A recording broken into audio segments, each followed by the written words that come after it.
Friends, here I will be talking about input and outputs of Python scripting. See, sometimes we may need to interact with the Python script while it is running, or Python script may need input from the user while it is running. So, for that, Python is providing a function called input. Now, this is input function. So, Python script. Python script can read input from console or command line using input function. And here, one very important point about input function is it will always treat the entered data as string only. I mean, just assume that you are providing input as, let's say, some number to your Python script using input function. So actually you are providing a number. It may be, suppose, let's say integer, but your input function will treat that as a string. Anyway, we will see that while doing with practice.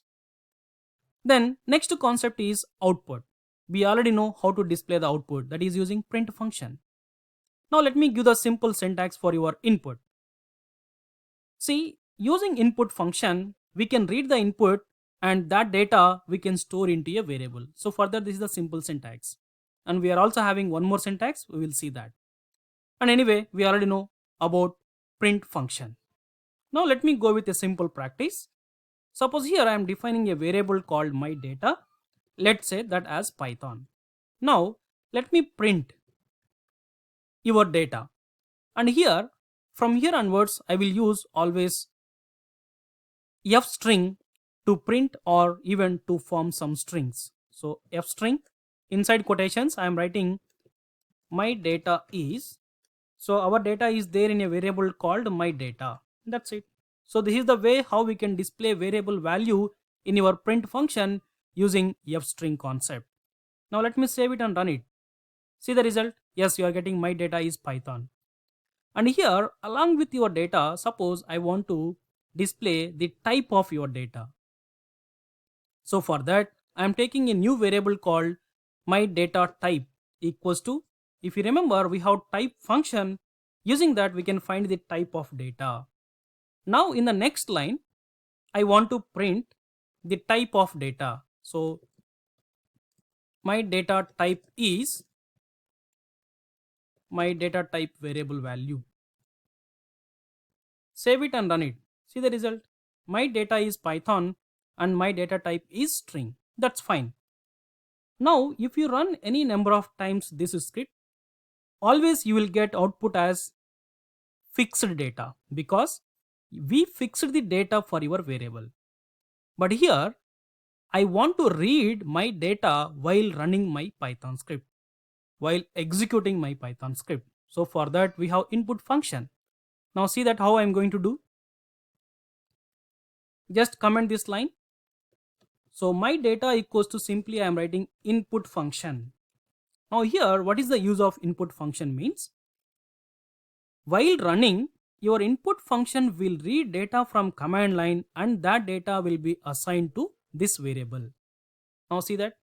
Execute it. Now your cursor is waiting. Just enter some data and then press enter key on your keyboard. See that? Whatever the data we are entering, that data will be read by your input function. At the same time, that data will be assigned to your variable. That's why we are getting in this output your data as your entered value.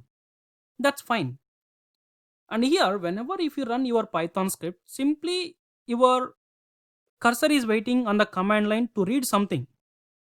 But instead of simply waiting, if you have some message here so that the user can understand what he has to do.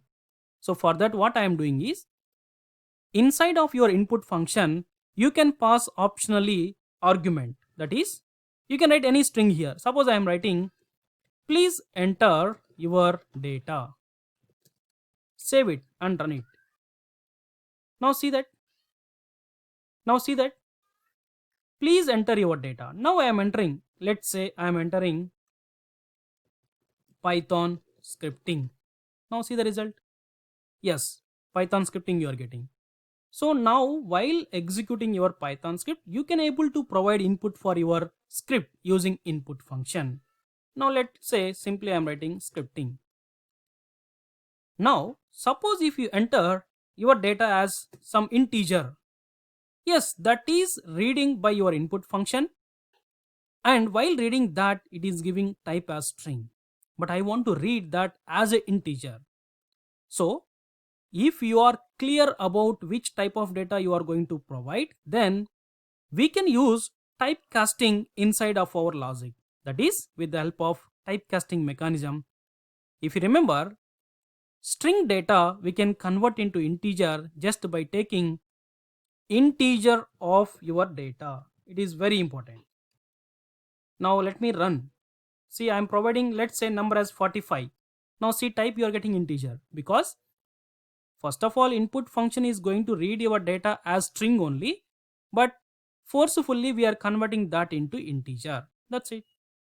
Now suppose if you are going to use your script to read, let's say, some float value, then take here float as the type conversion or typecasting, then run it and provide your data as float. Now see the result.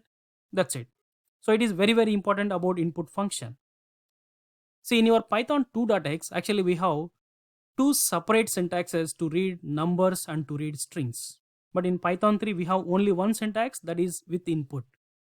By default, that is reading your data as string.